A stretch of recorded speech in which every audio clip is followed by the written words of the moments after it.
there, I'm Jen Zurko, managing editor of Growertalks magazine, and today I'm here with my good friend and yours, Senior Vice President of Government Relations and Research for AmericanHort's, Craig Regelbrugge. Right? Is that right, Craig? That's your title, right? That is correct, and it's, as always, it's a pleasure to be with you. I wish it could be face-to-face, but we'll make the best of it. Well, it looks like you're not doing too badly. Where are you broadcasting from? From Eastern Virginia. My home is about 100 miles out of DC, down in the Northern Neck, which is kind of nursery country, so that's a good thing. But the DC scene meetings, face-to-face meetings are not happening, so just about everybody is relegated to working virtually for just a bit longer. Yeah, that seems to be the theme. Doesn't look like you guys have a lot of snow back there. No, it's we've been right on the line, so mix of an inch or two of snow followed by ice, followed by rain, and we're supposed to have it again tonight. So winter storm, I don't know if she says Viola or Viola, the next one coming, is supposed to bring a couple inches of snow followed by sleet, freezing rain, and then plain rain. So doing it all over again, but not as bad as Texas. Well, yes, that's true. They're not quite used to it. I suppose I have the Washington, D.C. cherry blossoms behind me, because right now, if you look outside in Chicagoland, we are under many, many feet of snow to the point where we don't know where to put it. And so, yeah, the winter is interesting so far, that's for sure. Yep, but spring will be here soon enough. And for our folks in the greenhouse space, they're already as busy as can be, and you know that. That's true. That's true. Well, and nobody wants to hear us or hear me complain about the weather. That's for sure. We're here to talk about AmericanHort's legislative agenda for 2021. Obviously, last year was an interesting year, to say the least, for obvious reasons. And one of those is we had an election. So now that there is a new administration, what do you expect? Will your focus will change with regard to administrative or legislative agenda? What is AmericanHort's focus for 2021? Yeah, I think in some areas the focus will shift a bit or refine, the approaches may refine, but the basic issues that are our priorities are going to continue. And the priority that we started 2020 with, or the priorities, quickly shifted to COVID, to pandemic response, to keeping our industry businesses open and the supply chain functioning, and the relief packages, shaping how that unfolded in our industry. And we had tremendous success. I mean, despite the difficulty, we as an organization and really as an industry had turned a very difficult situation, I think, into a significant success. So a little bit of mop-up cleanup this year on the COVID front. I mean, we obviously have Congress right now debating the next iteration of COVID, of pandemic relief and stimulus. That we maybe have fewer dogs in the fight, but the continuation of programs like Paycheck Protection Program, and frankly, some assistance may be coming with PPE and some of the sort of, as we're trying to protect our workforce and make sure that our workforce is safeguarded from exposure to COVID. So there may be some positive aspects there. But then we get on to the normal business, and workforce as an issue is, very, very much front and center. Talked with an influential greenhouse grower in Iowa yesterday who was bemoaning the fact that they have substantially jacked their wages up. They just can't find folks. So the whole workforce piece will remain a priority. And then a lot of what we do is long-term and ongoing work around plant health and certification, the plant supply chain moving, practical solutions to present-day challenges in the pest and disease or other production realm. And all that stuff kind of continues regardless of the team in charge in Washington. Yeah, you had said to me before, we've talked a little bit about this already, that quite a bit of bandwidth, using your term, was going to be taken, at least in the beginning of the new administration, with COVID relief and dealing with the pandemic. I'm assuming that also, you were talking about, not even just business relief, but also PPE for businesses. Does that include vaccinations for workers too, I'm assuming? Because I know that Yep. You've been lobbying for that as well. Sure, and we want to have, we were successful at we argued that agricultural workers and horticultural workers should be included as essential workers prioritized for vaccines. And in the federal guidance, that's the case. In most states, that's been the case.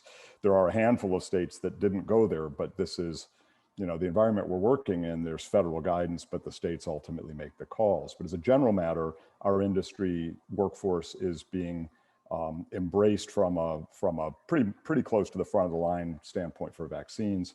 Lots of concerns about workers crossing the border because, obviously spring is coming and foreign workforces are arriving.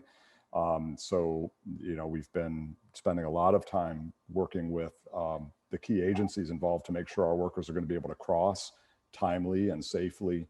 So yeah, the COVID stuff is going to remain front and center for some more weeks. And I think as we get toward the end of spring and the summer, it feels like the vaccine programs are really sort of hitting their pace. And I know a lot of folks who have had at least their first dose of a vaccine, and that picture is only going to get better as we go forward. So I think some return to normalcy will be the case as spring begins to unfold.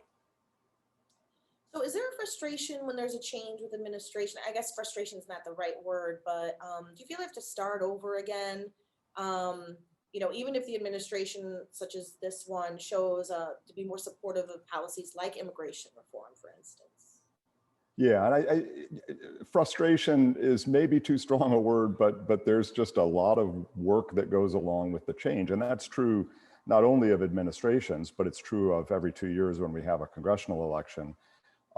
We always say goodbye to people who have been good industry champions, and staff are constantly transitioning. Even when there's not an election, staff are constantly transitioning, and relationships are the coin of the realm in what we do. So it's a constant sort of treadmill, and it seems like it's been going faster lately. I think with respect to the administration, this one's been interesting to watch. There has been such a high premium placed by President Biden on selecting, diversity obviously, but more to my point, experience. So the team that's being brought in has been to the rodeo before. They know how the levers of government work.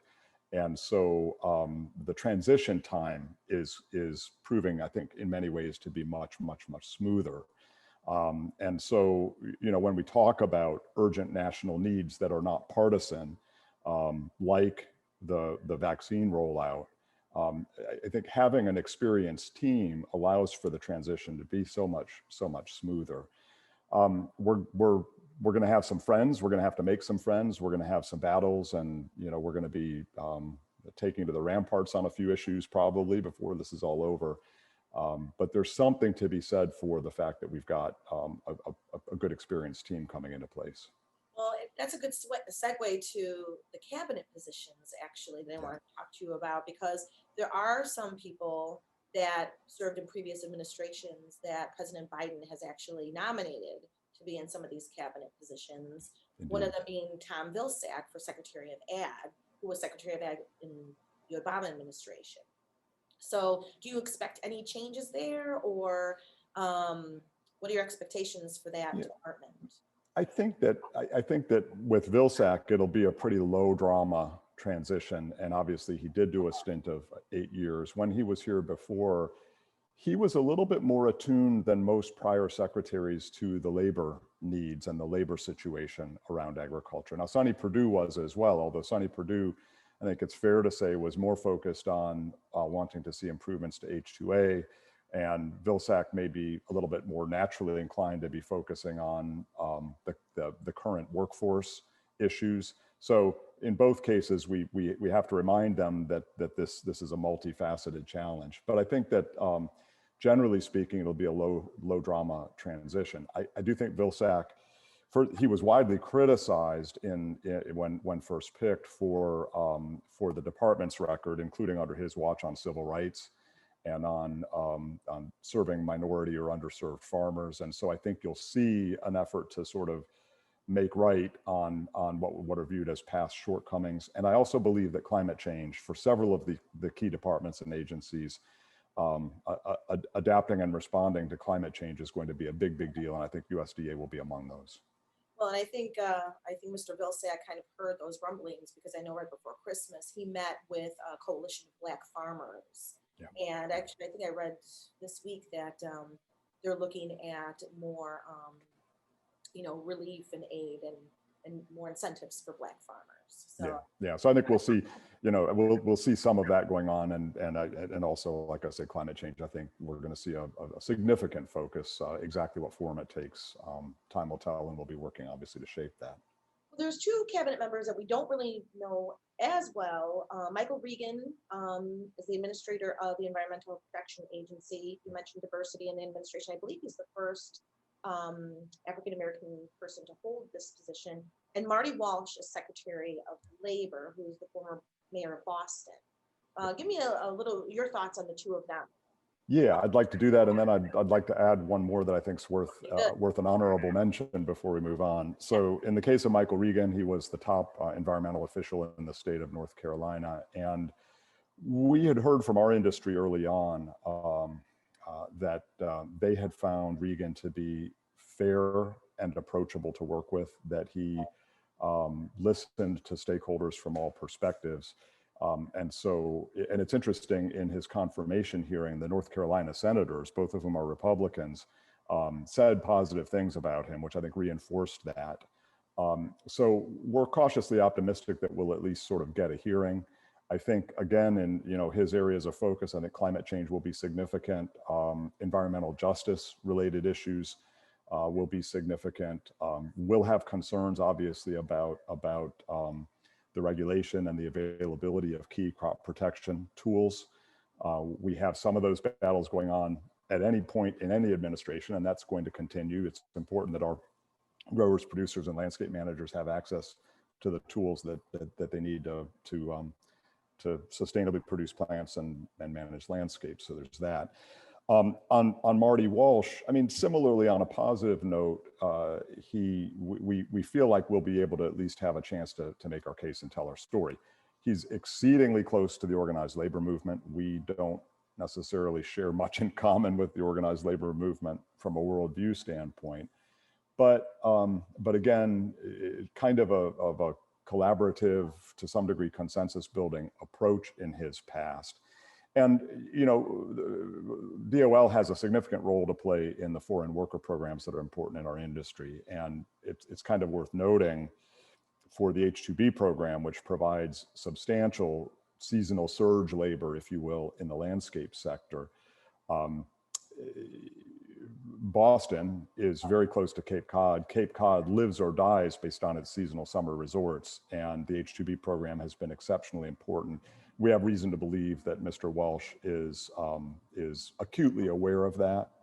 And in fact, in interviews prior to his confirmation, he was asked by a couple of members of Congress about H-2B, and he responded positively. So again, it may not be completely smooth sailing, but we feel like we'll have a chance to have our voices heard. I know the three of them, I think, had their confirmation hearings, and we're just waiting for their votes, I think, at their press time. What were the other? Yep. So the other one I wanted to, and this is a little bit off from the normal for us, but Homeland Security, Alejandro Mayorkas has been confirmed.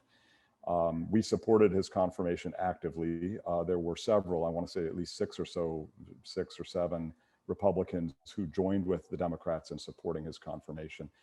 I know Mr. Mayorkas personally. I guess I should call him Secretary. I know Secretary Mayorkas personally. I have been duly impressed with his life story. He came to this country as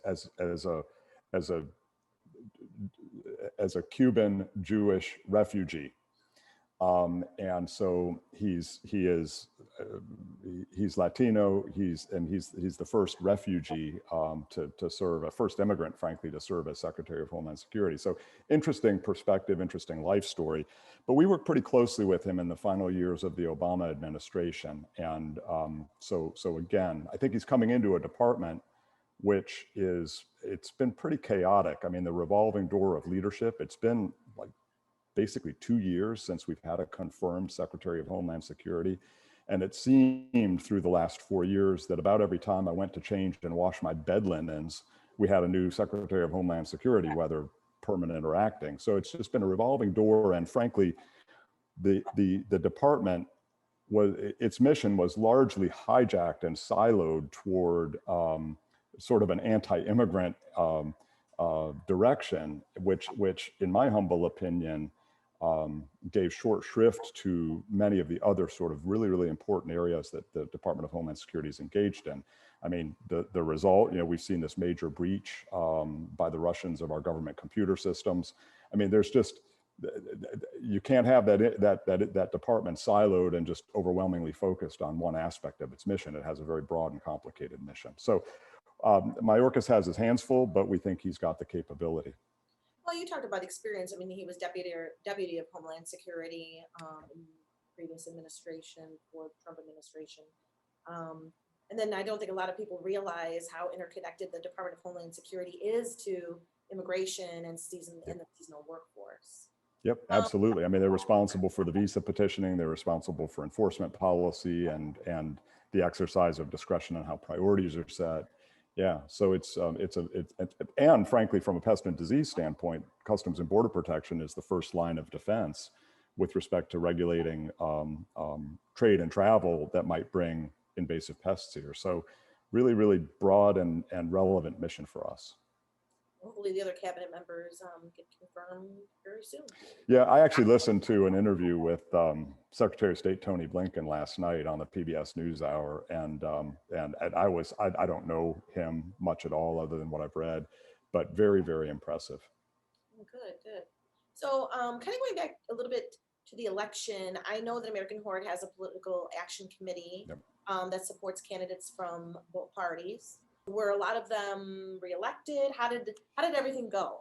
Yeah, I mean, it went pretty well. If in this space, if you're batting 1,000, you're probably not making any difficult decisions. So we didn't see our candidate prevail in every case, but in the vast majority of cases, both sides of the aisle, the candidates that our volunteer leaders who guide our decisions around who we support politically, in almost every case they prevailed. It's interesting to note that as we look at the Democrats and Republicans that we supported, many of them are in districts that are vulnerable to changes in party control. They're among the remaining swing districts. Many of them have a demonstrated record of working across party lines and seeking common ground. Many of them are, for example, members of the Problem Solvers Caucus, which we've written about and talked about a good deal. And I mean, I think at the end of the day, it's really easy if you're in an absolutely safe district, Democrat or Republican, it's really easy to get elected and to take the ideological principled stands and refuse to budge and ultimately achieve nothing except re-election.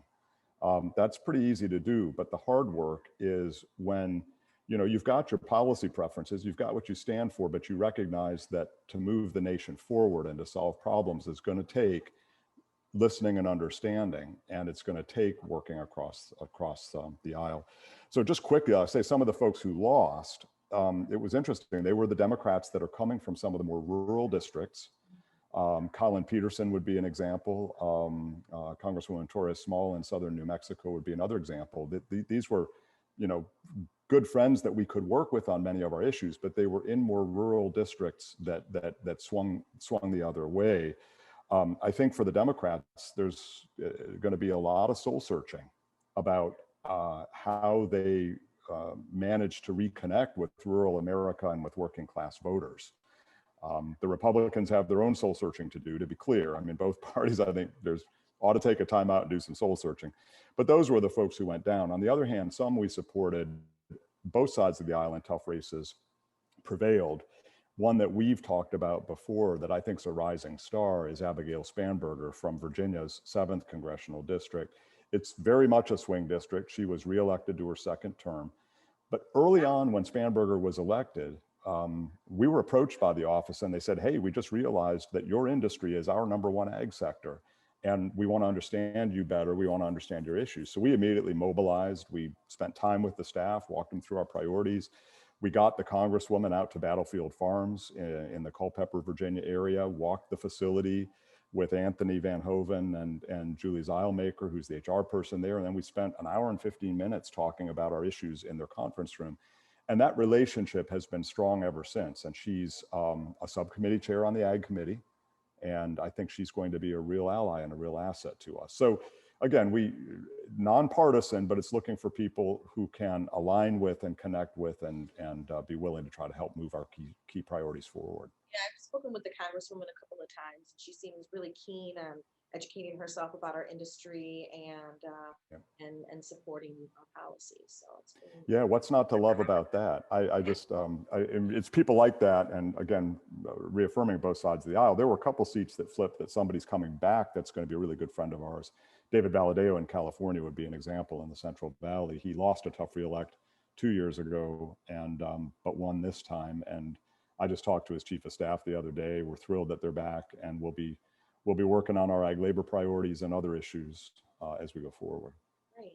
But you did mention, you kind of rattled off a few of the key issues earlier. So just to reiterate, obviously, The immigration. workforce, which embodies immigration reform, it has other components to it, but just basically the bundle of issues around a stable, legal, and hopefully affordable workforce would be a key one. Obviously we're coming from a pro-business standpoint on some of the bread and butter business issues, tax policy and so forth being among them, regulatory policy broadly being among them. And it's kind of funny just to note, you workforce and immigration and regulation and tax policy, in the last administration, I think most of our employers would agree we had a pretty favorable orientation of the administration on those tax and regulatory issues.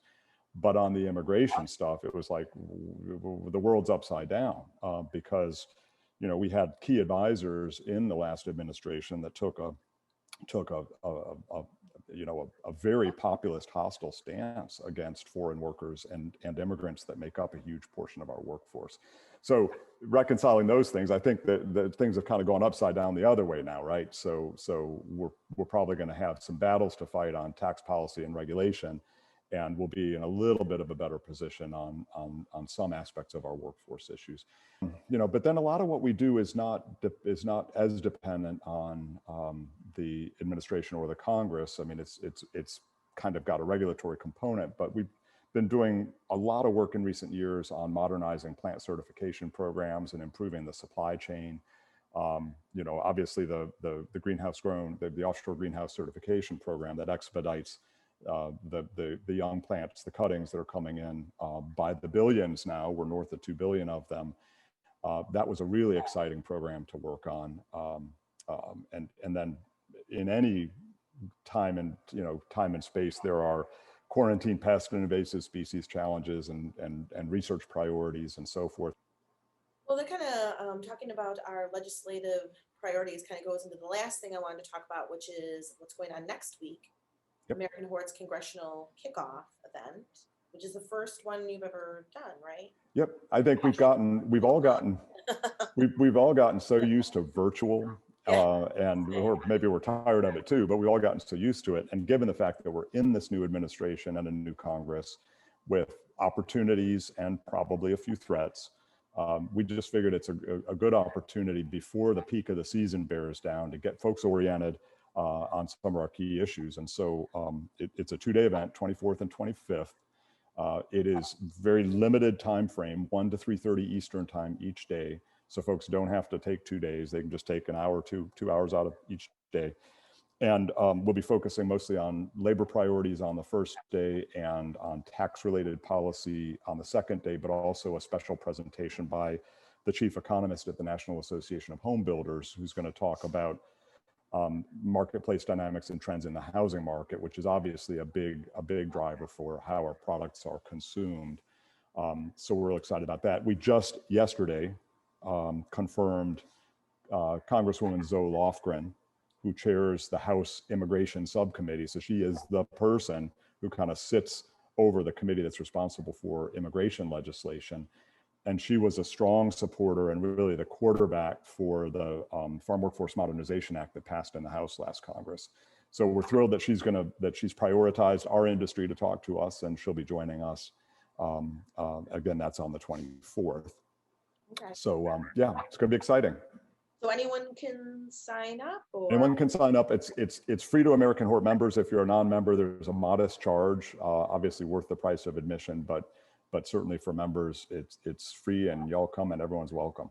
Well, and if someone's watching this after the fact, are you going to have it posted anywhere, or? I believe so. Yeah, I haven't. I'm not down in the weeds of detail on that, but I think the answer is yes. Okay. Well, and if Yeah, anything, I know that you, and I don't want to spill any beans, but I know that American Hort is hopeful to maybe have some sort of legislative event maybe in the fall.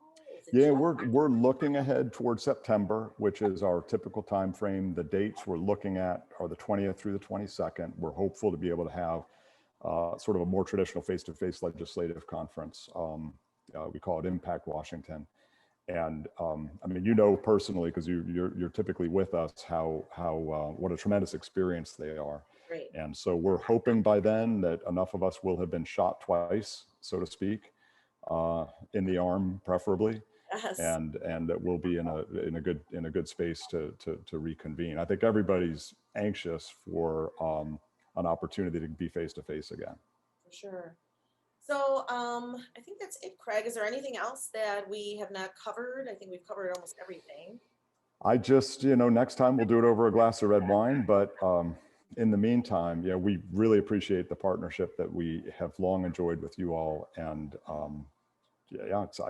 we're optimistic about the future. We got a few more tricky months to navigate, but I think the industry is expecting a strong spring, good consumer demand again. And so let's get her done. Yeah, well, we appreciate you, Craig, and I appreciate you being here. Thank you so much. You're very welcome. We'll talk to everybody later. Thanks so much. Thank you, Jen.